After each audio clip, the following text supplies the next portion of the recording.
Hamzad episode number 7। अगर मुझ में ये ताकत होती कि मेरी आवाज़ भी उस तक पहुंच सकती या मैं किसी तरह उसकी बात का जवाब दे सकता जिसे वह सुन सकती तो मैं उसे ज़रूर जवाब देता। उसने मेरी सख्त तौहीन की थी। उसने मुझ पर वो कारी ज़रब लगाई थी जिसको मैं भूलना नामुमकिन था।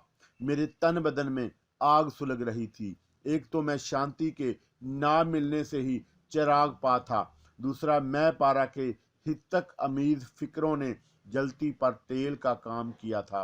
उसी वक़्त हमजाद और नरगिस को ले आया। मैंने अपना सारा गुस्सा उस पर उतार दिया। नरगिस मेरे चेहरे पर नजर डालते ही चीख पड़ी थी। उसे गुमान भी न था कि मैं अभी तक जिंदा हूँ।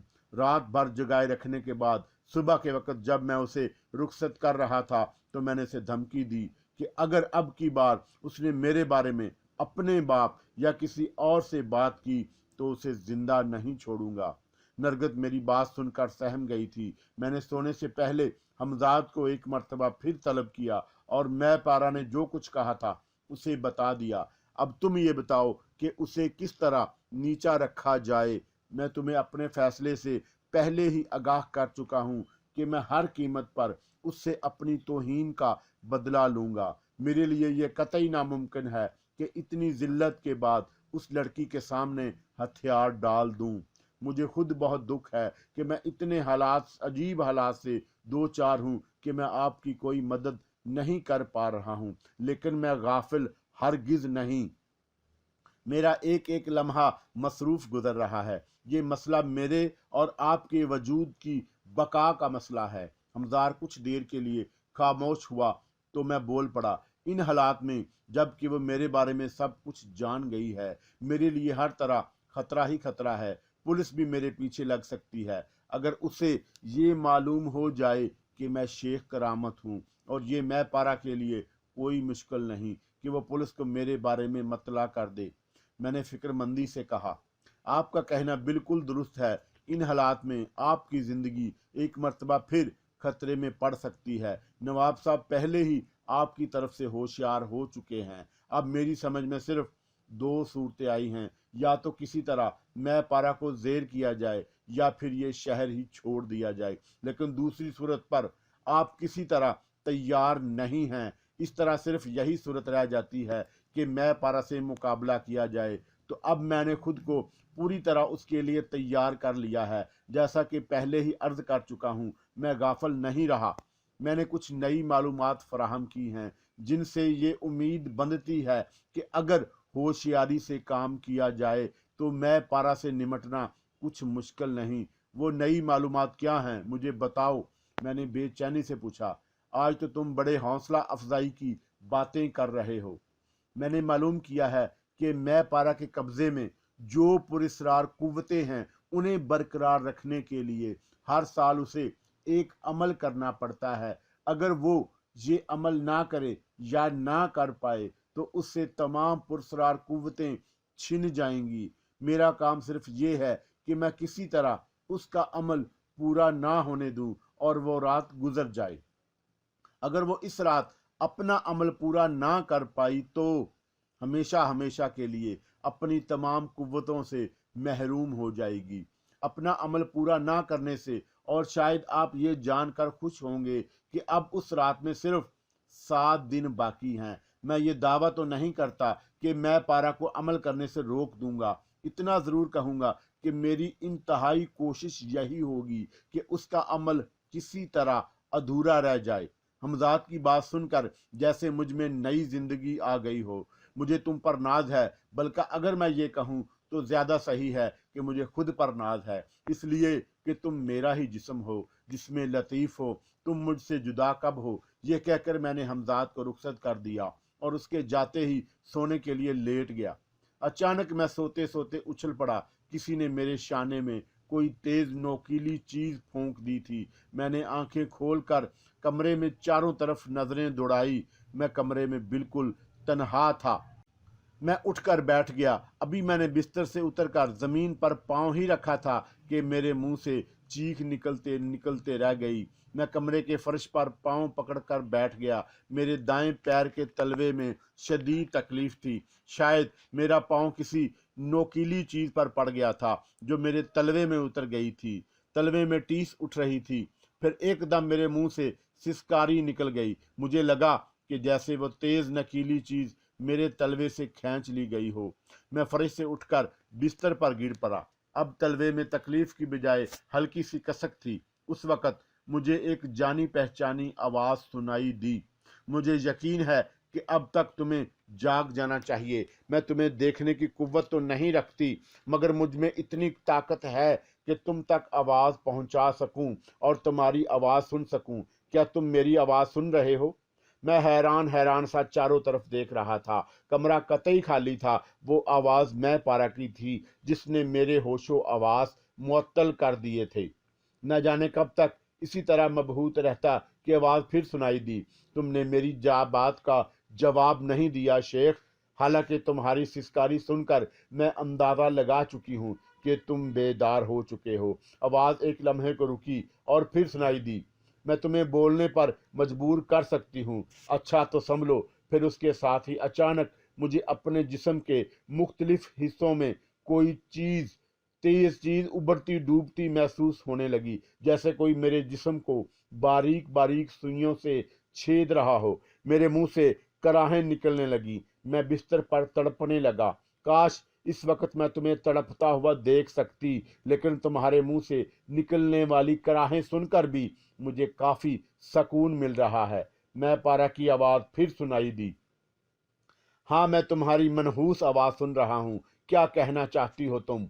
मैंने ये कहकर तकलीफ के एहसास को कम करने के लिए सख्ती से अपने होंठ भींच लिए। इस वक्त मेरे जिस्म में सुइयां चुभना बंद हो गईं।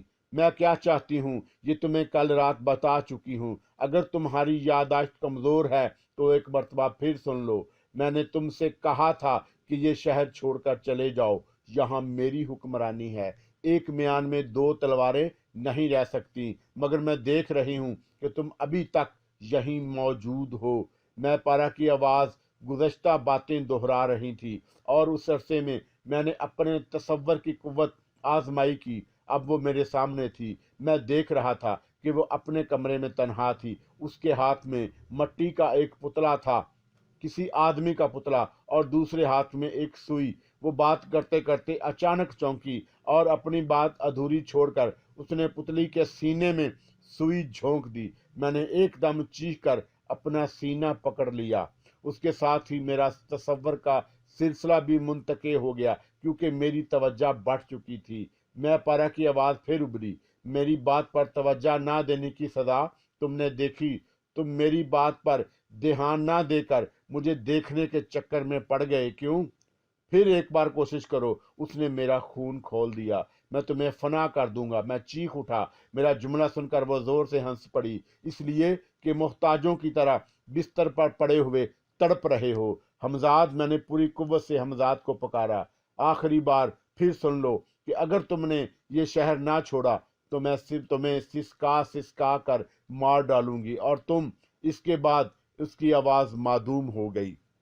हमजाद मेरे सामने खड़ा था। मैं उस पर बरस रहा था।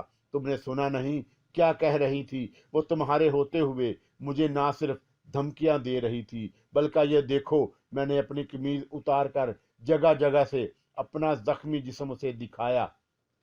मुझे अफसोस है। हमजाद की दुख भरी आवाज़ सुनाई दी, लेकिन आपको अभी मैं हमजाद का पूरा जुमला ना सुन सका था, क्योंकि उससे पहले एक मरतबा मैं उसी अजियत में गिरफ्तार हो चुका था। मैं तकलीफ से चीखने लगा।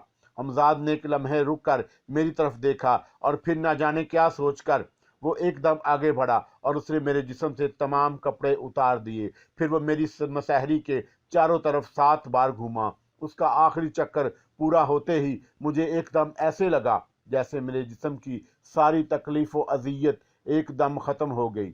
अब हमजाद मेरे सामने हाथ बांधे खड़ा हुआ कह रहा था, मैंने आपके चारों तरफ हिफाजती हिसार खींच दिया है। अब इस हिसार के अंदर इसको कोई हरबा आपको नुकसान नहीं पहुंचा सकता। उसकी बजाय मैं हमजाद के इस एहसान का शुक्रिया अदा करता, उल्टा उस पर खफा हो गया। तो इसका मतलब ये है कि मैं अब इस हसार में कैद रहूंगा। आखिर तुम्हारी कुव्वतें क्या हुई? तुमने तो कहा था कि अब ज्यादा फिक्र करने की बात नहीं। बोलो, जवाब दो। हमजाद का चेहरा उदास था। वो धीमे लहजे में बोला, मगर अभी एक हफ्ता और इंतजार करना होगा। उससे पहले मैं उसका कुछ नहीं कर सकता। मैं आपसे पहले भी साफ साफ कह चुका हूं कि मैं पारा के पास अजीबोगरीब पुरस्रार कुव्वतें मौजूद हैं और उसका कुछ नहीं बिगाड़ा जा सकता। ये 7 दिन किसी तरह गुजर जाएं। क्या मैं पूरे 7 दिन इस हिसार में रहूंगा? नहीं, ये मेरे बस में नहीं है। मैं अपनी हित तक बर्दाश्त नहीं कर सकता। जज्बात की शिद्दत से मैं उठकर खड़ा हो गया। मैंने बेख्याली में हिसार से बाहर कदम रख दिया और यही मेरे लिए गजब हो गया। मेरे जिस्म में बीक वक़्त लातादाद सुइयां उतरती चली गईं। मैं फर्श पर गिरकर तड़पने लगा। मेरे लिए ये तकलीफ नाकाबिले बर्दाश्त थी। मुझे महसूस हुआ कि हमजाद ने मेरे जिस्म को फर्श से उठाकर फिर आहिस्तगी से मैं सहरी पर लिटा दिया है। उसके साथ ही मुझे उस नाकाबिले बर्दाश्त अजियत से निजात मिल चुकी थी और अब मैं चारों शाने चित मसहरी पर पड़ा छत की तरफ देख रहा था। मैं पारा ने मुझे जिस आफत में मुब्तला कर दिया था उसने मेरा खून खौल दिया था। मैं आपको मशवरा दूंगा कि अपने जज्बात पर काबू रखें। यही मेरे और आपके लिए बेहतर है। मेरे बस में इससे ज्यादा नहीं कि आपको किसी तरह उसकी अनदेखी पुरस्रार कुव्वतों की जिद से महफूज रखूं। हमजाद की आवाज़ सुनकर मैंने बेबसी से उसकी तरफ देखा। अब ज़रूरत इस बात की है कि आप चालाकी से काम लेकर किस तरह नए पारा से 1 हफ्ते की मोहलत ले लें। बल्कि मेरे ख्याल में तो आपको आज भी उससे नहीं उलझना चाहिए था। आपके इल्म में था कि अब से 1 हफ्ते बाद वो अपना अमल शुरू करने वाली है जिसमें मुझे रुकावट डालनी है। तो आपको ये चाहिए था कि होशियारी से काम लेते हुए उससे इजाज़त ले लेते कि आप 1 हफ्ते बाद ये शहर छोड़ देंगे। मगर अब भी कुछ नहीं बिगड़ा। मैंने हमजाद की बात काट दी। क्या तुम चाहते हो कि मैं उसके सामने झुक जाऊं? हरगिज नहीं। मैं ये किसी कीमत पर बर्दाश्त नहीं कर सकता। अब शेख करामत इतना मोहताज हो गया है कि यहाँ रहने के लिए उसे उस हकीर लड़की से इजाज़त ले। आप बात समझने की कोशिश कीजिए। ये उसके आगे झुकना नहीं बल्कि उसे धोखा देकर शिकस्त देना है। इस तरह आप उसकी अनदेखी पुरस्रार कुव्वतों से भी महफूज रहेंगे और उसे बेदस्तो पा करने के लिए भी कुछ कर सकेंगे। मसलहत वक़्त यही है। इसमें जज्बाती होने की ज़रूरत नहीं। अगर वक्ती तौर पर आप उससे इस फरेब में मुब्तला कर दें कि आपने उससे हार मान ली है तो वो आपकी तरफ से बेखबर हो जाएगी और आखिरकार यही बेफिक्री उसके लिए अजाब बन जाएगी। गालबन आप मेरी बात समझ चुके होंगे। दूसरा ये कि आपको इस हिसार की कैद से भी निजात मिल जाएगी और आप आज़ादी से घूम फिर सकेंगे। हमजाद की बात दिल को लगने वाली थी। मैं उसकी जहानत और हिकमत अमली से मुतासर हुए बगैर ना रह सका। यही सोचकर मैंने उससे सवाल किया, मगर अब किस तरह मुमकिन है? मुझे हमजाद के चेहरे पर एक खुशी की लहर सी नजर आई। तो क्या आप उसके लिए आमादा हैं? हाँ, मैंने आहिस्ती से कहा। मुझे तुम्हारी तजवीज़ से कुल्ली तौर पर इत्तफाक है। ये कोई मुश्किल नहीं। आप बेआसानी उससे राब्ता कायम कर सकते हैं। अपनी तसव्वुर की कुव्वत को बरोए कार लाइए। जैसा कि आप भी जानते हैं कि वो इससे बाखबर हो जाती है कि उसे देखा जा रहा है। वो यकीनन आपसे इस्तग़फ़ार करेगी और फिर इतनी कुव्वत तो उसमें खुद मौजूद है कि वो दूर रहकर भी आपकी बात सुन सके। तुम ठीक कहते हो। मैं अभी उससे राब्ता कायम करता हूँ। अब तुम जा सकते हो। हमजाद के जाते ही मैंने आंखें बंद करके मैं पारा का तस्वर किया और दूसरे लम्हे उसका हसीन चेहरा मेरे सामने था। वो उस वक़्त अपने कमरे में तन्हा नहीं थी। ये नौजवान मेरे लिए अजनबी नहीं था। मैंने उसे देखकर गुस्से से पेचो ताब खाने लगा। ये नवाब साहब का मंजूर नज़र राहत था, मगर हमजाद की बातें याद आते ही मैंने उस नौजवान के साथ अपनी रकाबत को फरामोश करते हुए खुद पर काबू पाने की कोशिश की। यकीनन ये वक्त इसका नहीं है। मैं गुस्से से बेकाबू होकर काम बिगाड़ देता। मुझे इस वक्त निहायत होशियारी से और जहानत से मैं पारा को धोखा देना था। अभी मुझे मैं पारा को देखते ही चंद ही लम्हे गुजरे थे कि वो राह से बात करते करते अचानक रुक गई और उसे भी खामोश रहने का इशारा किया। गालबन उसे अपनी पुरस्रार कुव्वतों के जरिए ये पता लग गया था कि मैं उसे देख रहा हूँ। मैंने कमरे का भरपूर जायजा लिया। कमरा अंदर से बंद था और एक तरफ एक चौकी पर वही पुतला रखा था जो कुछ देर पहले मैंने मैं पारा के हाथों में देखा था। अब मुझे उस मिट्टी के पुतले में हर तरह से सुरियां चुभी हुई नजर आईं। मेरे लिए ये अजीब मायमा बन गया था जिसे मैं कोशिश करने के बावजूद समझ नहीं पाया। अलबत्ता इतना जरूर समझ चुका था कि इस मिट्टी के पुतले से यकीनन मेरा कोई ताल्लुक है, क्योंकि मैंने देखा था कि मैं पारा ने जैसे ही उस पुतले के सीने में सुई भोंकी थी, मुझे अपने जिस्म में उसकी चुभन का एहसास हुआ था और अब इस पुतले के सारे जिस्म में सुइयां पियोसत थीं। इसका मतलब था कि मेरे भी सारे जिस्म में सुइयां होनी चाहिए थी, लेकिन मैं हिसार में होने के सबब इनकी तकालीफ व अजियत से महफूज था और जब मैंने हिसार से निकलने की कोशिश की थी तो मुझे अपने सारे जिस्म बल्कि इस पुतले की तरह सुइयां पियोसत होती हुई महसूस हुई थी।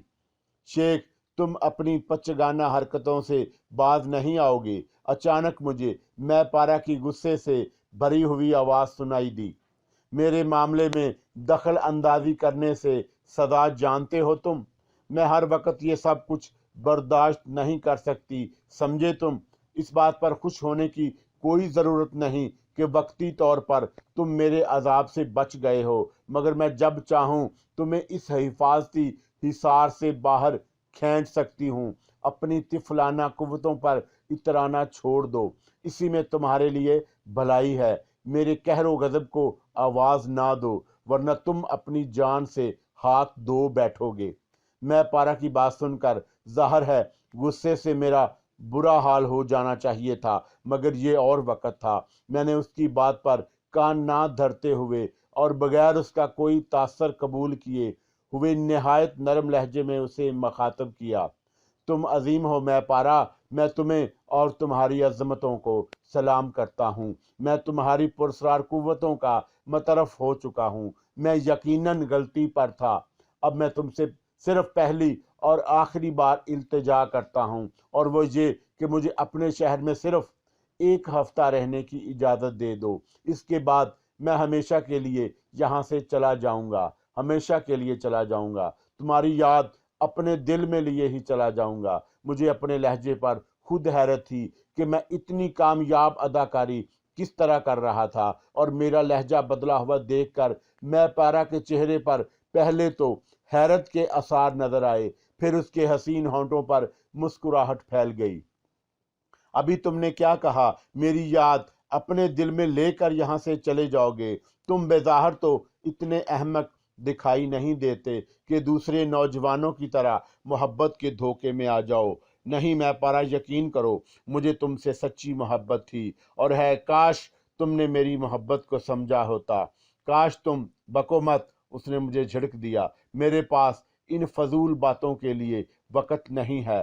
बहरहाल तुमने अपनी शिकस्त का एतराफ़ कर लिया है, अपने ही हक में बेहतर किया है, लेकिन याद रहे अगर तुमने एक हफ्ते से एक दिन भी ज़्यादा इस शहर में रुकने की कोशिश की तो तुम अपनी तबाही के खुद जिम्मेदार होगे।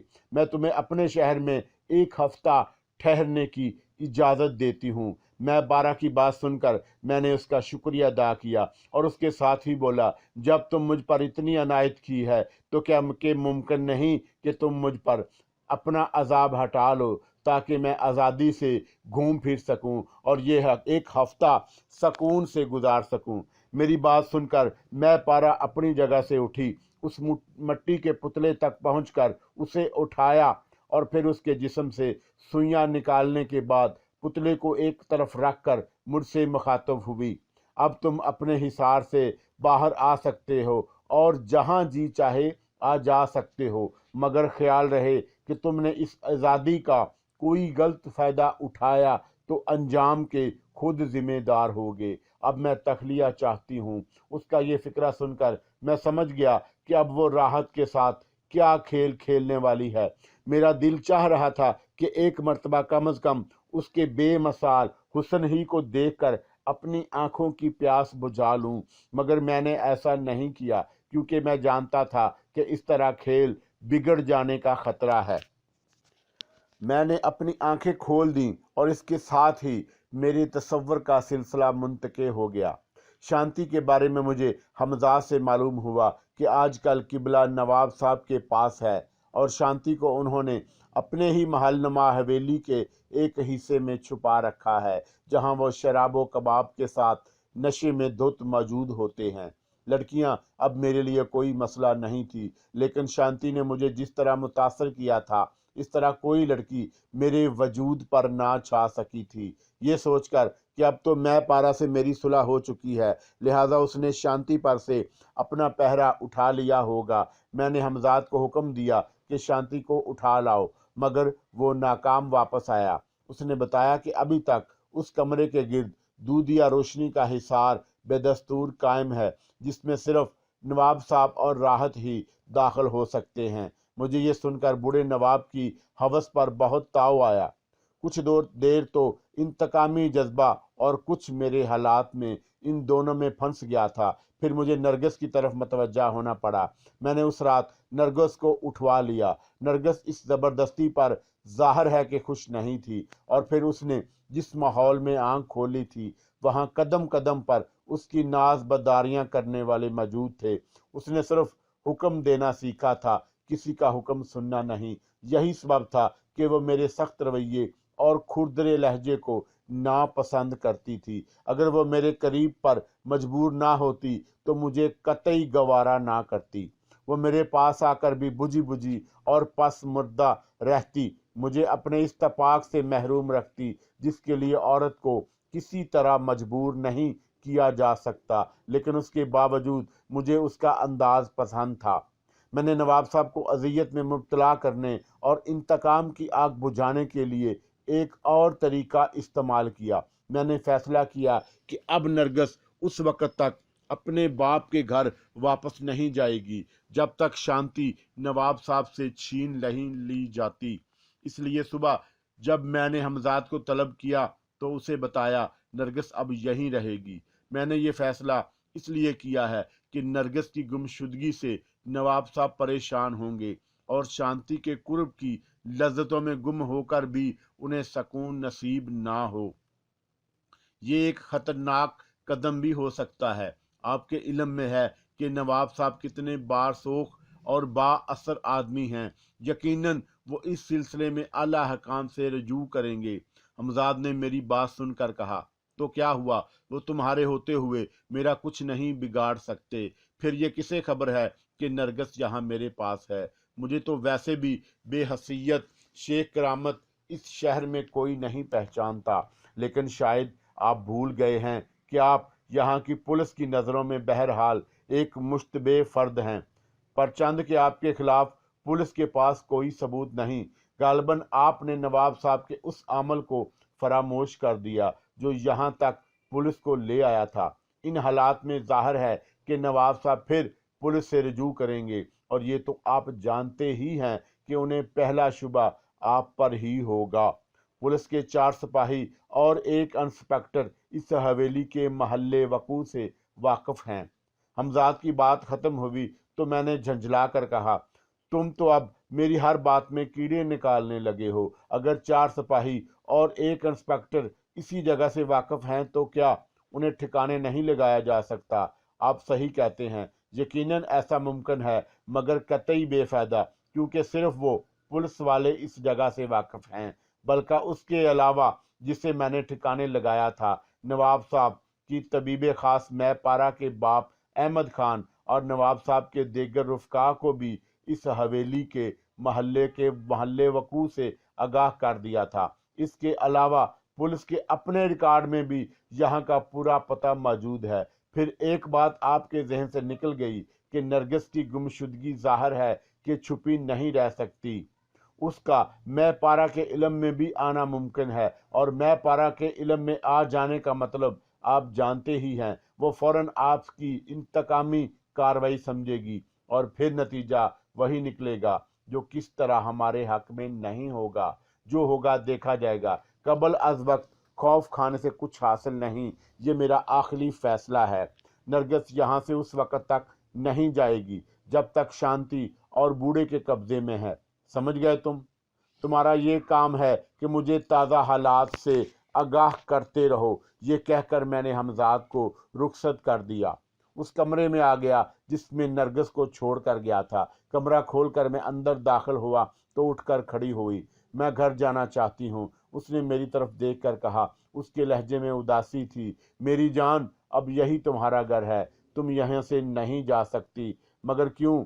आखिर मैंने तुम्हारा क्या बिगाड़ा है? उसके सुर्ख रुखसारों पर आंसू बहने लगे, मगर मैंने उसका कोई असर नहीं लिया, लेकिन निहायत ढटाई से कहा, मैं तुम्हारी जुदाई एक लम्हे के लिए भी बर्दाश्त नहीं कर सकता। मैंने आगे बढ़कर उसके रुखसारों से आंसू पूंछ दिए। मेरे जहन में गनूदगी तारी होती जा रही थी। उस वक़्त मैं सिर्फ सोना चाहता था। चंद ही लम्हे बाद मैं बिल्कुल गाफिल हो गया। किसी ने मुसहरी पर थू कर मारी तो मेरी आंख खुल गई। कुछ देर तो मैं समझ ही नहीं पाया कि यह हकीकत है या कोई ख्वाब। मेरी इस मुसहरी के चारों तरफ बावर्दी पुलिस वाले खड़े थे, लेकिन उनमें से एक उधेड़ उम्र, जो अपनी वर्दी से इंस्पेक्टर मालूम होता था, मेरी तरफ बढ़ा और अपनी कड़कदार आवाज में मुझे मुखातब किया तो मैं चौंक पड़ा। उसके अल्फाज मेरी समात में जहर घोल रहे थे। उसका लहजा हद अमेज था। मैं आंखें फाड़ कर हर तरफ देख रहा था।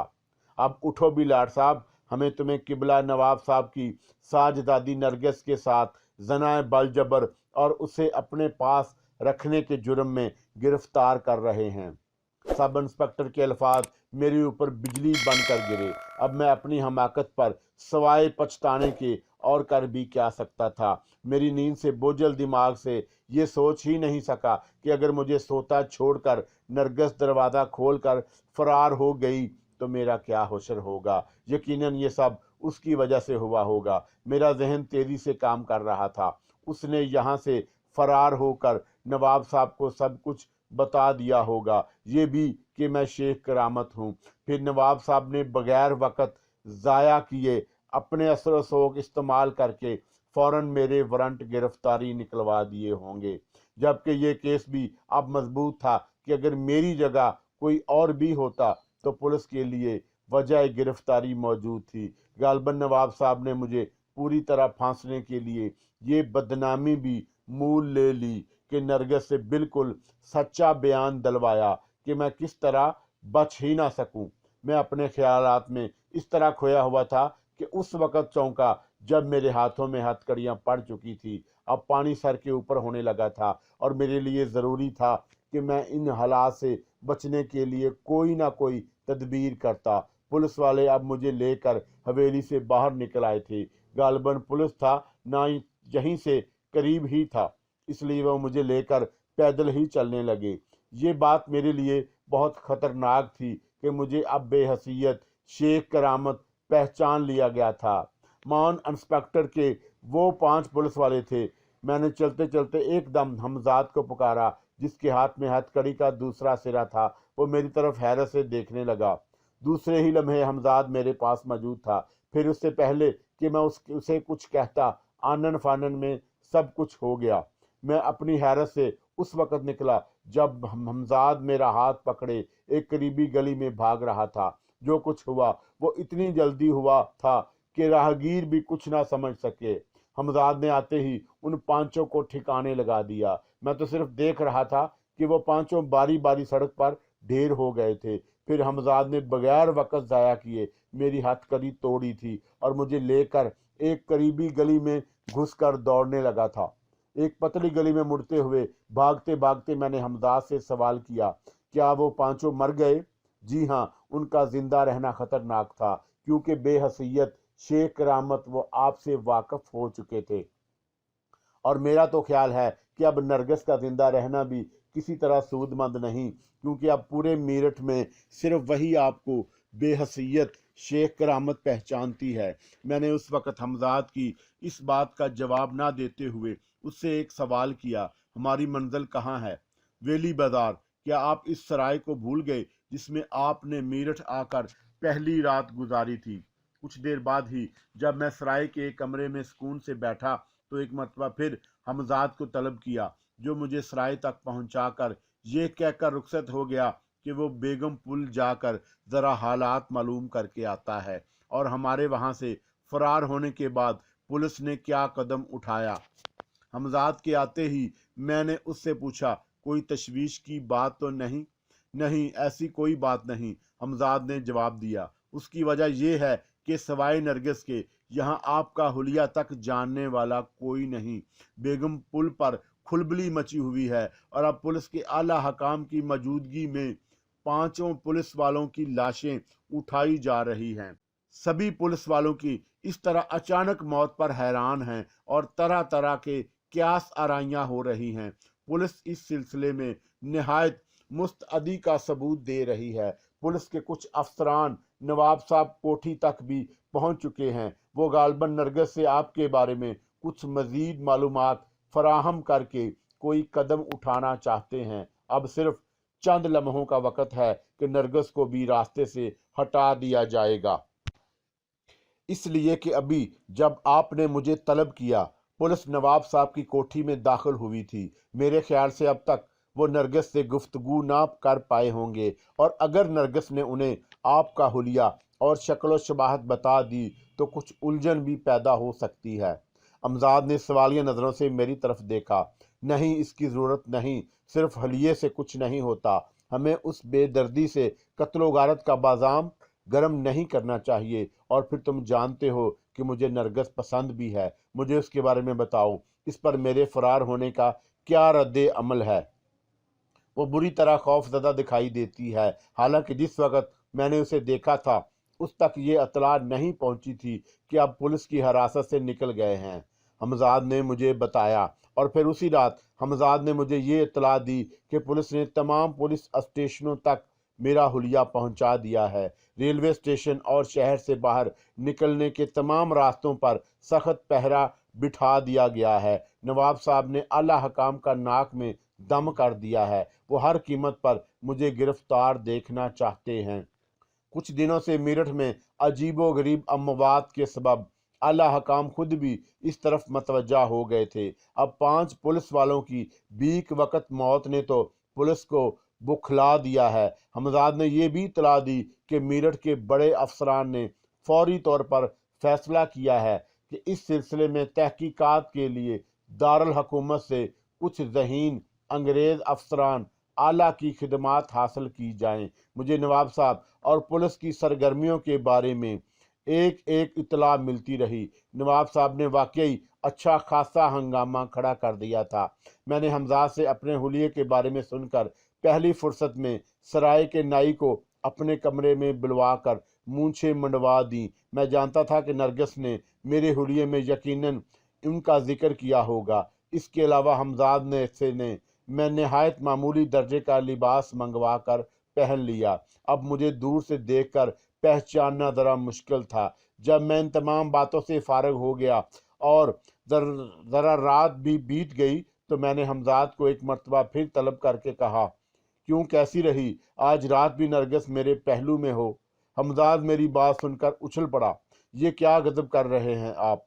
अभी तो इतना हंगामा हो चुका है, और फिर वो लड़की हरगिज काबिले एतमाद नहीं। वो फिर सब कुछ जाकर कह देगी और आपका यहाँ रहना भी हराम हो जाएगा। पुलिस वैसे ही आपकी तलाश में है। नरगिस को पता कब चलेगा कि वो कहाँ है? तुम क्या बच्चों जैसी बातें करते हो? मैंने हमजाद से हंस कर कहा। फिर आपने मूछे ख्वा मख्वा मंडवाई। कल इसकी इतला भी पुलिस को पहुंच जाएगी। क्या मैं गलत कह रहा हूँ? हाँ, ये बात ज़रूर है, मगर तुम्हें एक बात बताऊं, नरगिस आखिरकार एक लड़की है। जब उसने सुना होगा कि मैं 5 पुलिस वालों को कत्ल करके फरार हो गया हूँ तो वो यूं भी मेरी तरफ से खौफ ज़दा होगी। फिर जब वो देखेगी कि मैंने उसे दोबारा उठवा लिया है तो यकीनन वो इस कदर डर जाएगी कि अपने बाप से भी मेरे बारे में कुछ कहने की हिम्मत नहीं कर पाएगी। मैं तुमसे जो कह रहा हूँ वो करो। अब तकरीबन आधी रात गुजर चुकी है, सराय में हर तरफ सन्नाटा है। मैं दरवाज़ा खुला रखूँगा ताकि तुम आसानी से अंदर दाखिल हो सको। जाओ, जो मैं कह रहा हूँ उस पर अमल करो। हमदाद मेरी बात सुनकर नरगिस को लेने चला गया। गर्मियों के दिन थे और चांदनी रातें बहुत से मुसाफिरों ने अपनी चारपाइयाँ सराय के कच्चे सहन में बिछा रखी थी। मैं बरामदे में खड़ा हुआ हमजाद के लौटने का मुंतज़िर था। चंद लम्हों बाद ही मुझे हमजाद फिजाओं में तैरता हुआ नजर आया। उसके हाथों पर जो जिस्म था उसके बारे में मुझे यकीन था कि वो नरगिस ही का जिस्म है। अब आहिस्ता आहिस्ता बुलंदी से नीचे उतर रहा था। मैं कमरे की तरफ मुड़ने ही वाला था कि उसी वक्त मेरी समाज से किसी की आवाज़ टकराई। कोई तकरीबन चीखते हुए भूत भूत का नारा लगाकर अपने आसपास सोए हुए लोगों को बेदार कर रहा था। मेरे देखते ही देखते एकदम सराय में जाग हो गई। ये बड़ी खतरनाक सूरत हाल थी। मैं घबरा गया, मगर अब जैसे ही मेरी नज़रें आसमान की तरफ उठी, मेरा दिल हमजाद की जहानत पर झूम उठा। अब नरगिस का जिस्म बुलंद तर होता जा रहा था। फिर चंद ही लम्हों में वो बिल्कुल नज़रों से उजल हो गया। देखने वालों ने सिर्फ नरगिस का जिस्म फिजा में तैरते हुए देखा था। वो हमजाद को तो मैं ही देख सका था, इसलिए उन्होंने उसे कोई बला या भूत तस्वर किया। हमजाद ने जब ये महसूस किया होगा कि सराय में जाग हो गई है तो नरगिस के जिस्म को वापस ले गया ताकि मैं किसी उलझन और परेशानी का शिकार ना हो जाऊं। उसका ये फैसला यकीनन मेरे हक में था। मैं अभी अजनबी बनकर हकीकत अहवाल जानने के लिए लोगों की भीड़ में शामिल हो गया, जो बीच सहन में एक दूसरे के करीब इस तरह खड़े थे कि अगर वो जुदा हो गए तो उन्हें कोई बला उठाकर ले जाएगी। एक नहीफ शख्स कह रहा था। मैं पेशाब करने के लिए उठ रहा था कि अचानक मेरी नज़र ऊपर उठ गई। बस क्या बताऊं, मेरे हवास जाते रहे। वो यकीनन कोई चुड़ैल थी। मैंने खुद देखा था, उसके बड़े बड़े खुले बाल फिजा में लटक रहे थे और वो उसकी एड़ियां भी आगे की तरफ थीं और पंजे बिछे हुए थे। मैं दिल ही दिल में इस बूढ़े की बात पर हंस रहा था, जो अब सच में अपने मफरूजात भी शामिल करने लगा था। उसके साथ साथ मैं उस बूढ़े की कड़ा भी बहुत, जिसकी वजह से मैं नरगिस की कुर्बत से महरूम रह गया था। अगर यह खबीस ना जा गया होता तो इतना हंगामा क्यों होता। मैं थके थके कदमों से अपने कमरे में लौट आया, हमजाद का इंतज़ार करने लगा और कुछ देर बाद ही हमजाद आ गया तो मैंने उससे कहा, यह तो बहुत बुरा हुआ, ख्वाह बना बनाया खेल बिगड़ गया, लेकिन खैर तुमने बहुत होशियारी का सबूत दिया, वरना मेरे लिए मुश्किलात पैदा हो जाती। और कुछ देर ठहर जाओ, उसके बाद उसे उठा कर लाना।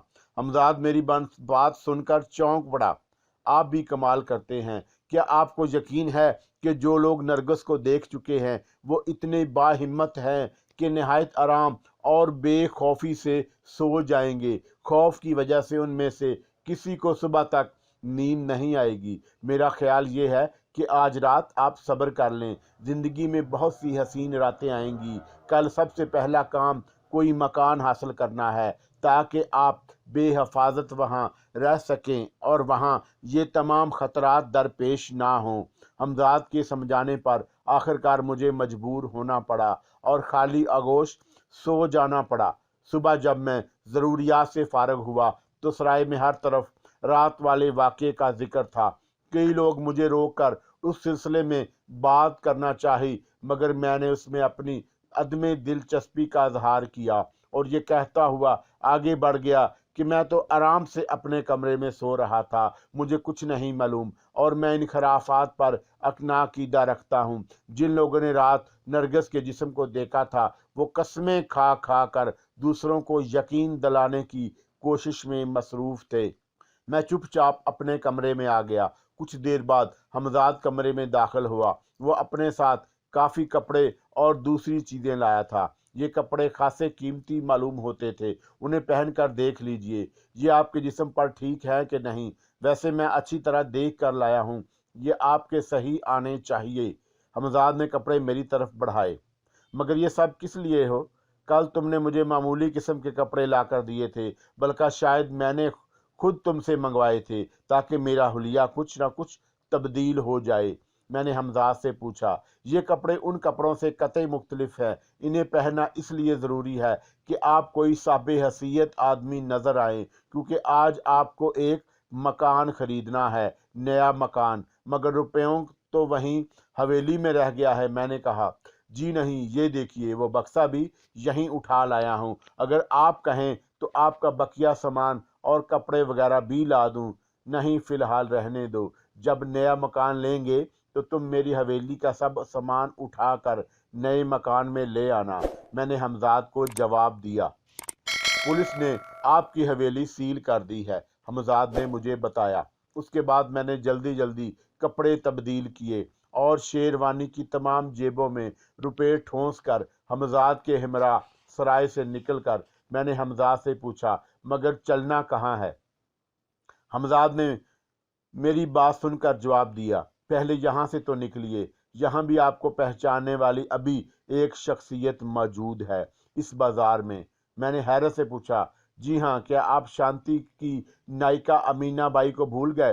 अभी चंद कदम आगे उसका कोठा है, हमजाद ने मुझे बताया। और ये सुनकर मेरी रफ्तार कुछ और तेज हो गई। जल्द ही हम वेली बाजार की हदूद से निकल गए। हमदाद ने मुझे यक्का करने का इशारा किया, लेकिन मैं उससे कहूँ किधर का? मैंने हमजाद से दरियाफत किया। कैसरगंज, हमजाद ने जवाब दिया। फिर उसी दिन खासी दौड़ धूप के बाद मैंने कैसरगंज में एक खूबसूरत बड़ा सा मकान खरीद लिया। यहाँ मैंने अपना नाम खुर्शीद अहमद खान शेरवानी बताया था। अब मैं इस नए नाम के साथ यहाँ एक नई जिंदगी का आगाज करना चाहता था। उस मकान के बाहर खूबसूरत बाग भी था और अंदर मकान भी खासा बड़ा था। मालिक मकान अब्दुल जब्बार खान की उम्र कोई ज्यादा नहीं थी, वो मुश्किल से 30 के लगभग रहे होंगे। पिछले दिनों उसके बाप का इंतकाल हो गया था। बाप ने काफी जायदाद छोड़ी थी, मगर जब्बार ने एक ही साल में सब कुछ ठिकाने लगा दिया था और अब ये आखिरी मकान भी फरोख्त करके वो अपनी बूढ़ी माँ को लेकर खैर नगर दरवाजे के एक छोटे से मकान में मुंतकिल हो गया था। मैंने हमजाद से जब्बार के बारे में तमाम मालूमात हासिल कर ली थी, इसलिए कि वह मुझे पहले ही नज़र में काम का आदमी दिखाई दिया।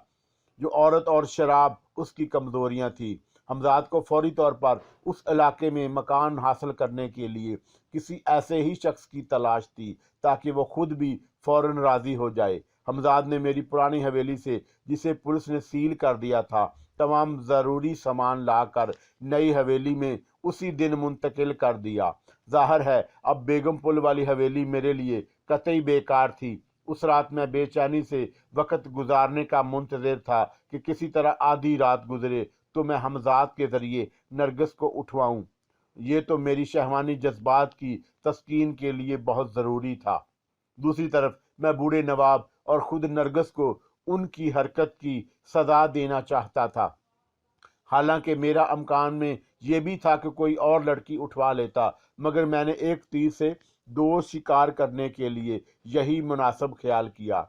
नरगिस ही को तख्ता मश्क बनाया जाए। इस तरह मैं अपने दुश्मन नवाब साहब को भी रूहानी कर्ब में मुब्तला कर सकता था।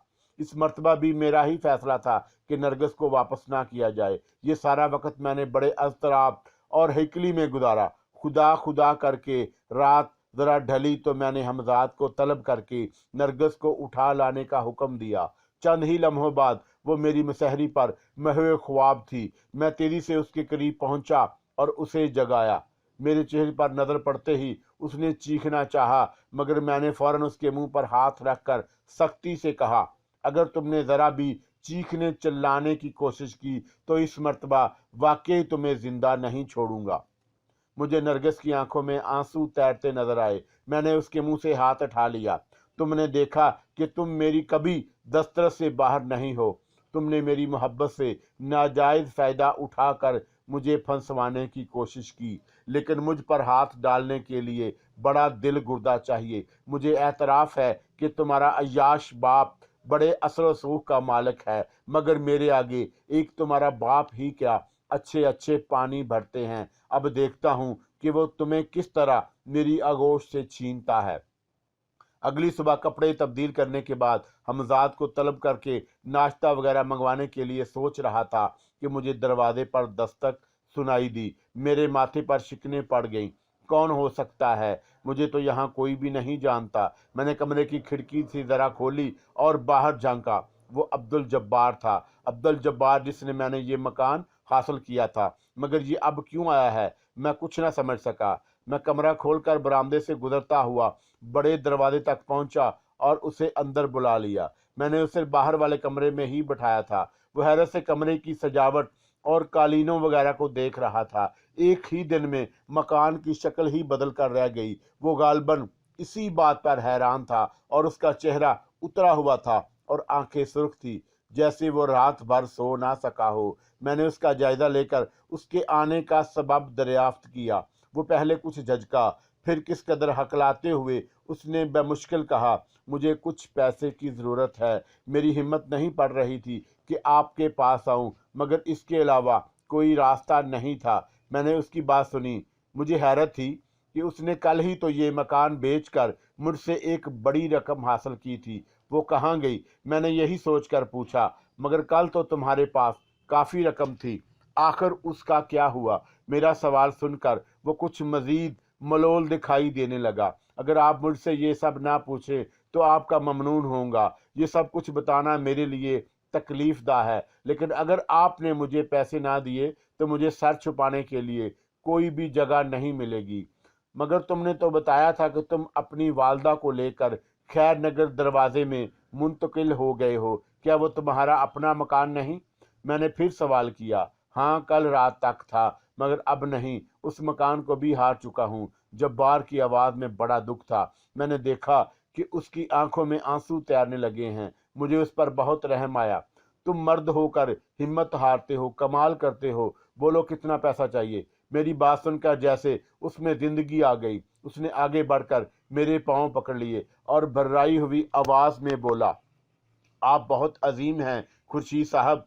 मैंने उसे सीने से लगाकर उठा लिया। अब उसके रुखसारों पर आंसू बह रहे थे। कुछ देर बाद जब उसकी तबीयत संभली तो मैंने उसे एक बड़ी रकम दी, जिसे देखकर वो हैरान रह गया। मगर मुझे इतने रुपयों की जरूरत नहीं। वो फिर बोला, आप मुझसे तहरीर ले लें। नहीं, इसकी कोई जरूरत नहीं, लेकिन एक बात याद रखना, तुम इन रुपयों को जुए में बराबर नहीं करोगे। वो मेरा जुमला सुनकर उछल पड़ा। आपको कैसे मालूम कि मैं जुआ खेलता हूँ? इस चक्कर में ना पड़ो कि मुझे किस तरह मालूम हुआ, लेकिन मैं जो कुछ कह रहा हूँ इस पर अमल करने की कोशिश करना। अब तुम जा सकते हो और जब चाहे मेरे पास आ सकते हो। इस घर के दरवाजे तुम्हारे लिए हर वक्त खुले होंगे। जब्बार को रुखसत करके मैं एक मर्तबा फिर नरगिस के कमरे में आया। वो कमरे में अभी तक उसी तरह बैठी थी। मैंने उसके करीब जाकर उसका हाथ पकड़ा और बोला, उठो, वो सामने गुसल खाना है, गुसल कर लो। इतने में नाश्ता मंगवाता हूँ। वो बेमुश्किल मेरे इसरार पर उठकर नहाने गई। वो नहाकर बाहर निकली तो मैं हमजाद से नाश्ता मंगवा चुका था। वो खामोश खामोश सर झुकाए बिल्कुल मुजरिमों की तरह नाश्ता करती रही। सुनो, अब अगर तुमने यहाँ से भागने की कोशिश की तो तुम्हारी टांगें तोड़ दूंगा, समझ गई तुम? वो मेरी बात सुनकर खामोश रही। मैं उसे कमरे में बंद करके दूसरे कमरे में आकर सो गया। शाम के करीब मैं सोकर उठा और नरगिस के कमरे में पहुंचा तो वो जाग रही थी। खुदा मालूम वो सोई थी या नहीं। उसने मुझे अजीब सी नज़रों से देखते हुए एक जुमला कहा, क्या इस तरह तुम समझते हो कि मेरी मोहब्बत हासिल कर लोगे? इससे तुम्हारा मतलब? मैंने कहा, तुम ज़बरदस्ती मेरा जिस्म तो हासिल कर सकते हो, मगर मुझे खुद से मोहब्बत पर मजबूर नहीं कर सकते। नरगिस का जुमला अधूरा रह गया, इसलिए कि मुझे दरवाजे पर दस्तक सुनाई दे रही थी। मैंने जल्दी से नरगिस को कमरे में बंद किया और बाहर के दरवाजे तक पहुंच गया। मैं जब्बार को देखकर ठटका। उसका चेहरा आज भी कल की तरह उतरा हुआ था। मैंने उसके बगैर बताए समझ गया कि वो आज भी जुए में सब कुछ हार आया था, जिसकी तस्दीक बाद में हो गई। मैं शर्मिंदा हूँ। मैंने सोचा था कि आज रात के बाद फिर कभी जुआ नहीं खेलूंगा। बस आज रात अगली पिछली सारी कसर पूरी कर लूंगा, मगर तकदीर के आगे मैं ही क्या, सभी बेबस हो जाते हैं। तुम जुआ कहाँ खेलते हो? इतना बड़ा जुआ ज़ाहिर है किसी मामूली जगह नहीं हो सकता। میں نے دریافت کیا۔ میرے سوال کے جواب میں اس نے جو کچھ کہا اسے سن کر میں اچھل پڑا۔ اس نے کہا تھا کہ جوا نواب صاحب کے یہاں ہوتا ہے، جہاں شہر کے بڑے لوگ اکثر جمع ہوتے ہیں۔ نواب صاحب کی حویلی کے ایک حصے میں جوا ہوتا ہے۔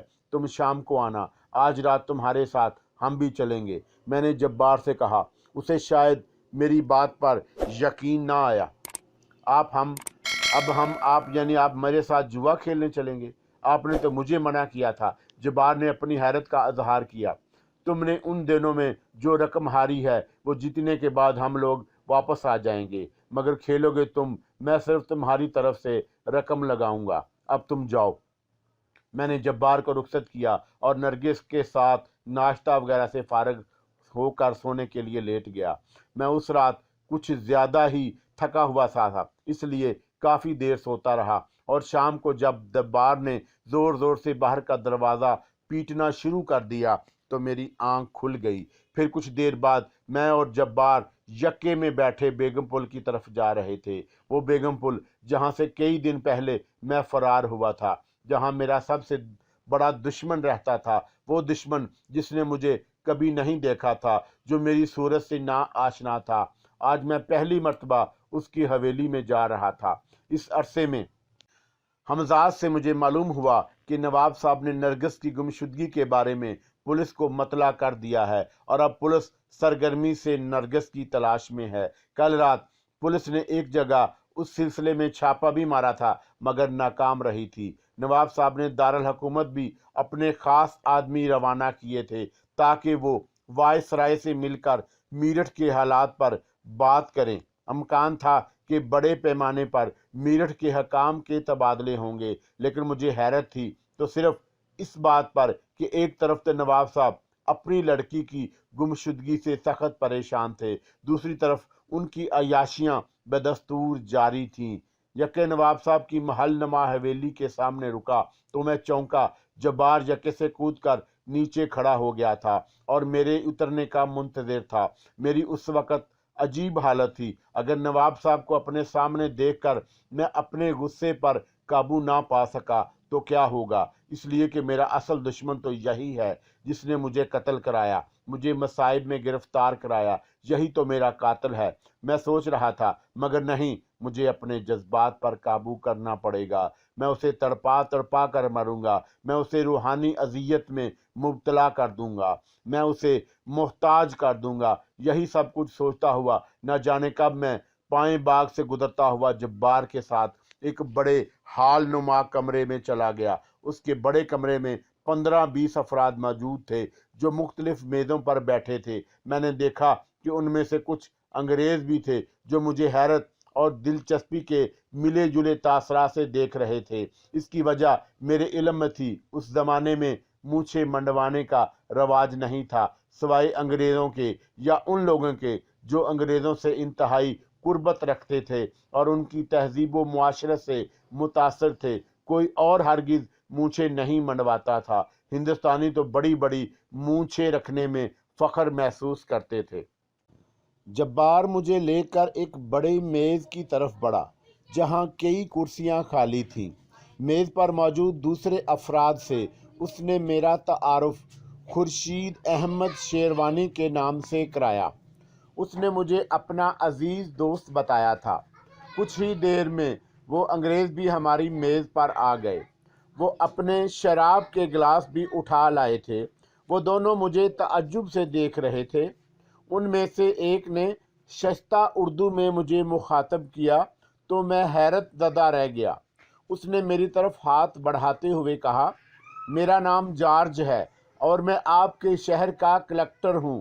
میں نے اسے گرم جوشی سے مصافحہ کرتے ہوئے، مجھے آپ سے مل کر بے انتہا خوشی ہوئی مسٹر جارج، خصوصاً اس بات سے کہ آپ نہایت صاف اردو بولتے ہیں۔ مجھے خورشید احمد شیروانی کہتے ہیں۔ جارج نے ایک ملازم کو اشارے سے بلا کر کہا، ایک گلاس اور لاؤ۔ جی نہیں شکریہ، میں شراب نہیں پیتا۔ وہ میری بات سن کر بہت زور سے ہنسا۔ کمال ہے، آپ غالباً یہاں کے رئیسوں میں سے ہیں اور شراب نہیں پیتے، یہ تو بڑی عجیب بات ہے، لیکن شاید میں آپ کو قبلہ نواب صاحب کی محفل خاص میں پہلی مرتبہ دیکھ رہا ہوں۔ جارج کی بات سن کر میں فوراً سنبھل گیا۔ جی ہاں، میرا تعلق کانپور سے ہے، ابھی پچھلے ہی ہفتے یہاں آیا ہوں اور اب مستقبل یہیں رہنے کا خیال ہے۔ نواب صاحب کا ذکر سن کر میں نے حال میں چاروں طرف نظر دوڑائی، مگر مجھے کہیں وہ نظر نہ آئے۔ مختلف میزوں پر جو لوگ جوا کھیلنے میں مصروف تھے اور ان میں سے سبھی اپنے حلیے اور چہرے مہرے سے باحثیت افراد معلوم ہوتے تھے۔ جبار کا تعلق بھی میرے اندازے کے مطابق طبقہ امراء ہی سے تھا۔ آئیے مسٹر جبار، جب تک نواب صاحب تشریف لائیں ہمارے ساتھ ایک آدھ ہاتھ ہو جائے۔ جارج نے میز پر رکھی ہوئی تاشوں کی ایک نئی گڈی کھولتے ہوئے کہا۔ آپ تو زیادہ تر نواب صاحب سے کھیلتے ہیں، اس لیے کہ اتنے بڑے ہاتھ کھیلنے کی اور کس میں جرأت ہے؟ جارج کی بات سن کر اس سے پہلے کہ جبار کوئی جواب دیتا میں بول پڑا۔ آج بھی یہ لمبے ہاتھ کے ارادے سے یہاں آئے ہیں۔ جارج نے میری بات سن کر میری طرف دیکھا۔ تو پھر ٹھیک ہے، انہیں نواب صاحب ہی بھگت سکتے ہیں، ہم میں اتنا دم کہاں۔ اور پھر کچھ دیر بعد میں نے دیکھا کہ حال میں موجود تمام ہی لوگ تعظیماً اٹھ کھڑے ہوئے۔ نواب صاحب حال میں داخل ہوئے تھے۔ انہی کے ہمراہ میں نے راحت کو دیکھا، جس کی کمر میں ہاتھ ڈالے ہوئے وہ چلے آ رہے تھے۔ انہوں نے فردن فردن سب سے مصافحہ کیا اور دیر سے آنے کی معذرت کر کے سیدھے ہماری میز کی طرف آئے۔ میری طرف ہاتھ بڑھاتے ہوئے انہوں نے سوالیہ نظروں سے جبار کو دیکھا۔ جبار نے میرا تعارف کراتے ہوئے کہا، یہ میرے عزیز دوست خورشید احمد شیروانی ہیں، ابھی حال ہی میں میرٹھ سے آئے ہیں۔ کچھ دیر رسمی گفتگو ہونے کے بعد تاش کی بازی شروع ہو گئی۔ میں نے اسی وقت حمزاد کو طلب کر لیا۔ پھر ظاہر ہے کہ حمزاد کی موجودگی میں نواب صاحب کا جیتنا ناممکنات میں سے تھا۔ میں نے اپنی تصور کی قوت بروئے کار لاتے ہوئے آنکھیں بند کر کے نواب صاحب کے پتے دیکھے۔ ان کے پاس 3 بیگمیں تھیں۔ دراصل حمزاد نے انہیں بھی بڑے پتے اس لیے دیے تھے کہ وہ ذرا بڑھ کر چال چلیں۔ حمزاد نے یہ گڑبڑ اس وقت کی تھی جب نواب صاحب پتے بانٹ رہے تھے۔ جبار کے ہاتھ میں 3 بادشاہ تھے۔ بازی لمبی ہوتی گئی۔ جبار کی طرف سے رقم میں لگا رہا تھا۔ جارج اور میز پر بیٹھے ہوئے بقیہ افراد حیرت سے اور دلچسپی سے کھیل دیکھ رہے تھے، اس لیے کہ نہ تو نواب صاحب ہی پتے پھینکنے کے حق میں تھے اور نہ جبار۔ میں نے جبار کے کہنے پر چال ڈبل کر دی۔ میں نے دیکھا کہ نواب صاحب کے چہرے پر ایک لمحے کے لیے حیرت کے آثار نظر آئے اور پھر چال کا جواب دے کر اچانک وہ بولے، شو۔ جبار کے ہاتھ میں 3 بادشاہ دیکھ کر ان کے چہرے پر پسینے کے قطرے چمکنے لگے۔ آج خلاف توقع جبار اتنا بڑا ہاتھ جیتا تھا، ورنہ نواب صاحب سے فلش میں جیتنا ناممکن سی بات تھی۔ اس مرتبہ جبار نے تاش کی گڈی اٹھا کر پھینٹی۔ جبار نے میرے خیال میں ایک ہی داؤ میں کل اور پرسوں کی ہاری ہوئی ساری رقم جیت لی۔ پتے بڑھ چکے تو میں نے ایک مرتبہ پھر اپنے تصور کی قوت سے نواب صاحب کے پتے دیکھے، حالانکہ اس سے پہلے میں دیکھ چکا تھا کہ حمزاد اپنا کام کر چکا ہے، لیکن جیسے ہی میں نے نواب صاحب کے پتے دیکھے میرے پاؤں کے نیچے سے زمین نکل گئی۔ ان کے ہاتھوں میں اس مرتبہ تینوں یکے تھے۔ میں نے آنکھیں کھول کر جبار کے پتے دیکھے، اس کے پاس ایک یکا، ایک تگی اور ایک پنجہ تھا۔ ظاہر ہے یہ تینوں پتے قطعی بیکار تھے۔ میں نے چاہا کہ جبار سے پتے پھینکوا دوں اور چال زیادہ نہ بڑھنے دوں، مگر حمزاد نے میرے شانے پر ہاتھ رکھ کر ایسا نہ کرنے کا اشارہ کیا۔ خدا جانے اس میں حمزاد کی کیا مصلحت تھی، وہ بار بار مجھے چال بڑھانے پر اکساتا رہا۔ اب بازی پھر تقریباً اتنی ہی ہو گئی جتنی اس سے پچھلی بازی تھی۔ جبار کے چہرے پر گھبراہٹ کے آثار تھے۔ اس نے میری طرف بے بسی سے دیکھا۔ میں نے آہستہ سے کہا، کھیلتے رہو۔ نواب صاحب کے چہرے پر بے انتہا اطمینان تھا۔ اب انہوں نے اپنے پتے मेज पर उल्टे रख दिए थे और पत्ते देखे बगैर बाजी लगा रहे थे। जाहिर है कि ताश में तीनों यक्कों से बढ़कर कुछ नहीं हो सकता, इसलिए वो उस वक्त तक बाजी लगाने पर आमादा थे जब तक जब्बार ही जी ना छोड़ जाए। जब्बार ने भी अपने पत्ते उल्टे करके मेज पर रख दिए थे और खेल जारी था, यहाँ तक कि मेरी सारी जेबें खाली होने लगी। अब मेज पर पड़ी हुई रकम पिछली बारी से चौगुनी हो चुकी थी। मेज का बड़ा हिस्सा रुपयों से भरा हुआ था। नवाब साहब ने अपना मुलाजिम भेजकर कुछ और रुपया मंगवाया और बाजी पर लगा दिया। हमजाद ने जब ये देखा कि मेरी जेबें तकरीबन खाली होने वाली हैं तो उसने शो कराने के लिए इशारा किया। जब्बार का चेहरा पसीने से तरबतर था। वो सख्त घबराया हुआ और परेशान नजर आ रहा था, हालांकि उससे बाजी बढ़ाने के लिए खुद मैंने कहा था। अब अगर वो हारता तो इसमें उसका कोई कसूर नहीं था। वो तो बहुत पहले पत्ते फेंकने को तैयार था। मैंने जब्बार से शो कराने के लिए कहा तो नवाब साहब मुस्कुरा कर बोले, शो क्या कराते हो साहबजादे, ख्वामखा तुम्हें खफत होगी। फिर उन्होंने अपना सामने पड़े हुए तीनों पत्तों में से पहला पत्ता शो किया। ये ईंट का यक्का था। अचानक मेरा माथा टंका। ईंट का एक इक्का तो जब्बार के पास था। मैंने सोचा, और ये देखो, नवाब साहब ने ये कहकर बाकी दो बच्चे भी शो कर दिए। वो तिगी और पंजे थे। नवाब साहब आंखें फाड़ फाड़ कर अपने पत्ते देख रहे थे। ये कैसे हो सकता है, मेरे पास तो 3 इक्के थे। नवाब साहब सर पकड़कर बैठ गए और बड़बड़ाते रहे। फिर जब मेरे कहने पर जब्बार ने अपने पत्ते शो किए तो एक लम्हे के लिए उसके चेहरे पर भी हैरत के आसार नजर आए। फिर वो खुशी से चीखा, तीनों इक्के इधर हैं नवाब साहब, ये देखिए। लेकिन ये तीनों इक्के मेरे पास थे। ये खुली बेईमानी है। नवाब साहब का चेहरा गुस्से से सुर्ख हो गया। नवाब साहब माफ़ कीजिएगा, हम सब की मौजूदगी में नहायत साफ खेल खेल रहे हैं। आप वाकई हार चुके हैं। हम खुद पूरी तवज्जो से खेल देख रहे थे। जब्बार ने कुछ नहीं कहा। जॉर्ज ने मदाखलत करते हुए नवाब साहब को समझाया।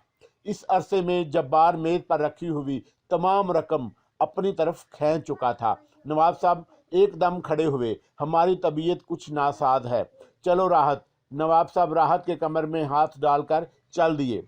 आप लोग बैठना चाहें तो बैठिए, मुझे कोई एतराज़ नहीं, मगर अब मैं आप लोगों का साथ नहीं दे सकूंगा। नवाब साहब ये कहकर दरवाजे से बाहर निकल गए। हाल में जो तमाम लोग अपना अपना खेल छोड़कर हमारे गिर्द जमा हो गए थे। रात क्योंकि अब खासी बीत चुकी थी, इसलिए किसी ने दोबारा खेल जमाने की कोशिश नहीं की। यहाँ मौजूद अफराद में ज़्यादातर के पास अपनी सवारियाँ थी। रफ्ता रफ्ता लोग हाल से बाहर निकलने लगे। जब्बार ने तमाम रकम मेरी तरफ बढ़ाते हुए कहा, यह सब आपकी बरकतों का नतीजा है, इसलिए आप अपने पास रखिए। मैंने इनकार में सर हिलाते हुए कहा, नहीं, ये सब तुम अपने पास रखो, लेकिन इसमें से आप अपने रुपए तो ले लें। जब्बार ने कहा, मुझे जब ज़रूरत होगी ले लूँगा, फ़िलहाल इन्हें अपने पास रखो। फिर जज की ईमा पर हम बहाल से निकल कर उसकी फिटन में बैठ गए। वो जब्बार को खैर नगर दरवाजे छोड़कर मुझे छोड़ने कैसर जंग आया और वहां से फिर बेगम पुल के लिए रवाना हो गया, इसलिए कि उसका क़याम वहीं था। उस रात के बाद अब तकरीबन हर रात मैं जब्बार के हमरा नवाब साहब की हवेली में जाने लगा। लेकिन अब जब्बार मेरी हदायत पर जुआ खेलने से इज्तनाब करता था। कई मरतबा नवाब साहब मेरे मशवरे पर मुख्तलिफ लोगों से खेले और जीते। लोगों को सख्त हैरत थी कि मैं खुद को ताश को हाथ नहीं लगाता मगर दूसरों को खिलाता हूँ।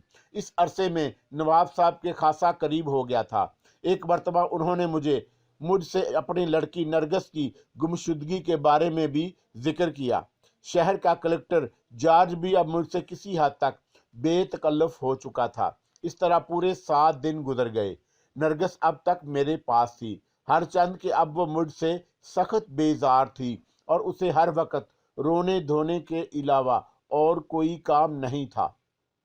उस रात मैं सोने के लिए लेटा ही था कि मुझे अपने बाजू में चुभन महसूस हुई, जैसे किसी ने मेरे बाजू में सुई झोंक दी हो। इसके साथ ही मैं पारा की आवाज़ सुनाई दी, शेख आज आखिरी दिन है, आज तुम्हें ये शहर छोड़ देना है, तुम यकीनन अपना वादा ना भूले होगे। मुझे याद है मैं पारा, कल तुम मुझे यहाँ नहीं देखोगी। मैंने नरमी से उसकी बात का जवाब दिया। उसके साथ ही मुझे अपने बाजू की चुभन एकदम ख़त्म होती हुई महसूस हुई, जैसे किसी ने मेरे बाजू से सुई खींच ली हो। मुझे ज़िंदगी भर तुम्हारी विसल से महरूमी का एहसास रहेगा। मैंने उसे मज़ीद यकीन दहानी के लिए कहा, जैसे आज मैं वाकई शहर छोड़कर जाने वाला था। भूल जाओ अहमकाना बातों को, तुम मेरे लिए नहीं थे, ना मेरे लिए तुम जैसों की कमी है। मुझे तुम्हारे दानिशमंदाना फैसले पर खुशी है कि तुम ये शहर छोड़ने पर आमादा हो गए, वरना अपनी तबाही के खुद जिम्मेदार होते। अच्छा अलविदा, हमेशा के लिए अलविदा। मैं पारा की आवाज़ आना बंद हो गई। सूरज तुलू हुए अभी कुछ देर ही हुई थी, मुझे एकदम हमजाद की बातें याद आ गईं। यकीनन मैं पारा आज रात से अपना अमल शुरू करने वाली थी। मैं अपनी रंग रलियों में इतना मस्त था कि मैंने हमजाद से इस सिलसिले में कोई गुफ्तगू ही नहीं की थी। हमजाद का ख्याल आते ही मैंने उसे फ़ौरन तलब किया। मैं उससे पूछना चाहता था कि उसने मैं पारा के अमल में रुकावट डालने के लिए क्या सोचा है। हमजाद के आते ही मैंने उससे अपना सवाल दोहराया। उसने कहा, मैं तो इधर ही रवाना होने वाला था, लेकिन आपकी तलब पर यहाँ आ गया। क्या मतलब? तुम अभी वहाँ जाकर क्या करोगे? मैंने पूछा। वो अब तक अपना अमल शुरू कर चुकी होगी, हमजाद ने जवाब दिया। यानी दिन में? ये तो मैंने सोचा भी नहीं था। मैं समझा शायद वो रात के वक्त अपना अमल शुरू करेगी। वो मुसलसल 3 दिन तक अपना अमल जारी रखेगी और उसका अमल सूरज तलू होने के कुछ देर बाद शुरू होना था। अगर आप इजाज़त दें तो मैं रवाना हो जाऊं, हमजाद ने कहा। यकीनन तुम वहां फौरन पहुंचो और किसी तरह उसके अमल में रुकावट पैदा करो, मैंने हमजाद से कहा, और वो फौरन गायब हो गया। अब मैंने आंखें बंद करके अपने तसव्वुर की कुव्वत को आजमाया। मैंने मैं पारा का तसव्वुर किया और दूसरे ही लम्हे वो मेरे सामने थी। मैं उसे देखकर हैरान रह गया। एक नज़र देखकर मैं उसे पहचान भी ना पाया। चेहरे पर भी एक आधी झुर्री पड़ी हुई थी और सर के बालों में सफ़ेद बालों की खासी तादाद भी नज़र आ रही थी। उसका खूबसूरत और हसीन जिस्म इस वक्त कतई ढीला ढाला और बेडौल लग रहा था। हालांकि अब से पहले जब मैंने उसे देखा था तो उसका जिस्म खासा कसा कसा और जानदार था। वो अपनी हवेली की छत पर धूप में सूरज के रूबरू खड़ी थी। उसके जिस्म से पसीना बह रहा था। उसकी नज़रें सूरज की तरफ थीं और वो बगैर पलक झपकाए सूरज की तरफ देख रही थी।